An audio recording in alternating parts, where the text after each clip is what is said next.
کبھی کہتے ہیں ہماری آخری کال ہے، کبھی کہتے ہیں کہ یہ سیکنڈ لاسٹ ہے، کبھی کہتے ہیں یہ حقیقی آزادی ہے۔ حقیقی آزادی کس سے؟ پاکستان کو حقیقی آزادی کس سے یہ دلوا رہے ہیں؟ یہ تو وہ لوگ ہیں جنہوں نے ایک پروجیکٹ بنایا پچھلے 11 سال میں میٹرو کا، جس کی دروازے انہوں نے الٹے لگا دیے، جس کو 10 دفعہ توڑ کے بنایا، جو 6 ارب کا بننا تھا 9 ارب پہ چلا گیا۔ آج پاکستان کی جب یہ سعودیہ کے اوپر یا اس طرح کی سٹیٹمنٹس دیتے ہیں تو وہ کیوں دیتے ہیں؟ کیونکہ ان کو پتا ہے کہ آج ہمارے یو ای کے ساتھ first time 4 bilateral MoU sign ہو چکے ہیں۔ تاجکستان کے ساتھ ہم نے ٹریڈ روٹ اپنا شروع کر رہے ہیں، سینٹرل ایشیا کا، جو پاکستان 2011 میں ہم نے جس کی بات کی تھی، 12 میں بات کی تھی، 13 میں ہم نے بات کی تھی، 14 میں ہم اس کو مٹیریلائز کر رہے تھے اور ہمارے خلاف پروپیگنڈا شروع ہو گیا۔ ہم نے پاکستان ملیشیا کا بائیلیٹرل فری ایگریمنٹ کے اوپر دوبارہ ریوائز کر رہے ہیں۔ ہم ابو دھابی کے پورٹ کے ساتھ اور پاکستان کی میری ٹائم شپنگ کے ساتھ ہم نے نو کانٹریکٹ سائن کیے ہیں۔ ان تمام چیزوں کا جو افیکٹ ہے وہ آپ کو نظر آنے شروع ہو جائے گا اگلے کچھ مہینوں میں، اور یہ ان کی سیاسی موت ہے۔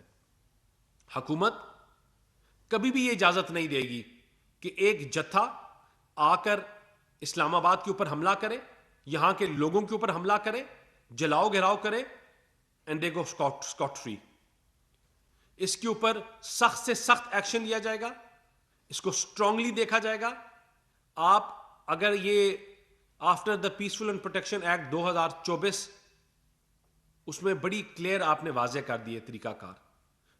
ہم ڈے 1 سے مفاہمت کی بات کرتے ہیں، لیکن ہماری مفاہمت جو ہے ہماری کمزوری نہیں ہے، یہ ہماری طاقت ہے، اور ہم مفاہمت پاکستان کے لیے بات کرتے ہیں کہ ملک تعمیر اور ترقی کے جو سفر طے کر رہا ہے اس میں ایک سوچ آگے بڑھ سکتی ہے، جلاؤ گھراؤ، آگ لگانے کی، تفریق، پاکستان کو انٹرنیشنل آئسولیشن میں لے کے جانے کی سوچ، یا تعمیر اور ترقی کی سوچ، یا پروگریسو پاکستان کی سوچ۔ میں ہر پریس کانفرنس میں کہتا ہوں کہ ہمیں ایک سوچ کو مارنا پڑے گا، اور وہ ہم نے اس سوچ کو ماریں گے جو پاکستان کو کمزور کرے گی، جو پاکستان کو ڈی ریل کرے گی، جو پاکستان کی تعمیر اور ترقی، ہمارے فیوچر، ہمارے بچوں، ہم کے مستقبل کے ساتھ کھیلے گی۔ اس سوچ کو کبھی آگے نہیں چلنے دیں گے، اور انشاءاللہ کل اور یہ جو بھی اپنے پروسیشنز کرتے ہیں یہ پاکستان کے خلاف، ان کا تب تک یہ اسی طرح رہیں گے جب تک 9 مئی کے واقعات میں، 9 مئی کے کیسز میں ان کا احتساب نہیں ہوتا۔ میں اٹک گیا پچھلی دفعہ پولیس آفیسرز کو ملنے کے لیے جن کو لوہے کے ڈنڈوں سے مارا گیا، جن کے سر پھاڑے گئے۔ وہ ان کے ٹرینڈ لوگ جو آئے تھے، شاپر ناصر جو آئے تھے صرف لوگوں ان کے اوپر حملہ کرنے کے لیے، ان کو ہاسٹیج بنایا گیا، ہزاروں شیل ساتھ لے کے آئے تھے، کرین ساتھ لے کے آئے تھے، سرکار کی مشینری ساتھ لے کے آئے تھے، وہ مشینری جس کے پیسے آپ کے کے پی کے عوام اور بچوں پہ لگنے چاہیے، ان کی معیشت پہ لگنے چاہیے۔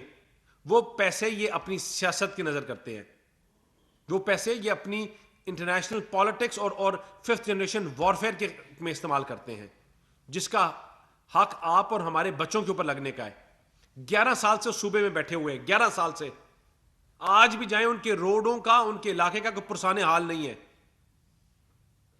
وہاں لوگ آج بھی ان کے علاقوں میں شام کو آپ کو لا انفورسنگ ایجنسیز کے لوگ جو ہیں یا پولیس کی جو لوگ ہیں وہ اپنی جانیں چھڑا کے بھاگ رہے ہوتے ہیں، کیونکہ ان کو کوئی سٹرکچر نہیں بنایا گیا، انہوں نے سوائے سیاست کے کچھ نہیں کیا۔ اور کل ایسی نفرت کی سیاست کو، آگ لگانے والی سیاست کو، جلاؤ گھراؤ کرنے والی سیاست کو ہم کبھی بھی ویلکم نہیں کریں گے۔ گورنمنٹ ان لوگوں کے خلاف سخت سے سخت ایکشن لے گی جو جلاؤ گھراؤ میں ملوث ہوں گے، جو پاکستان کے خلاف توڑ پھوڑ میں ملوث ہوں گے۔ جس طرح یہ کل 10 لوگوں کو سزائیں ملی تو اس طرح اور بھی سزائیں ملے گی۔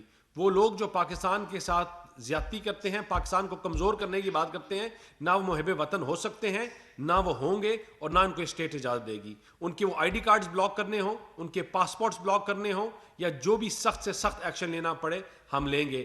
اگر پیسفل اور پروٹیکشن ایکٹ کے بعد جو طریقہ کار کا تعین ہو گیا ہے اس کو اگر یہ فالو کرتے تو بڑے بہتری سے احتجاج ہو جاتا۔ ہم نے احتجاج سے کبھی کسی پولیٹیکل پارٹی کو نہیں روکا, لیکن ہم کسی جتھے کو آ کر ایک دوسرے صوبے سے آ کر کیپٹل کے اوپر یا سرکار کے اوپر یا اسٹیٹ ریٹ کو قائم کرنے کے خلاف جو آواز اٹھانے کی ہے, ہم اس کو کامیاب ہونے کبھی بھی نہیں دے سکتے.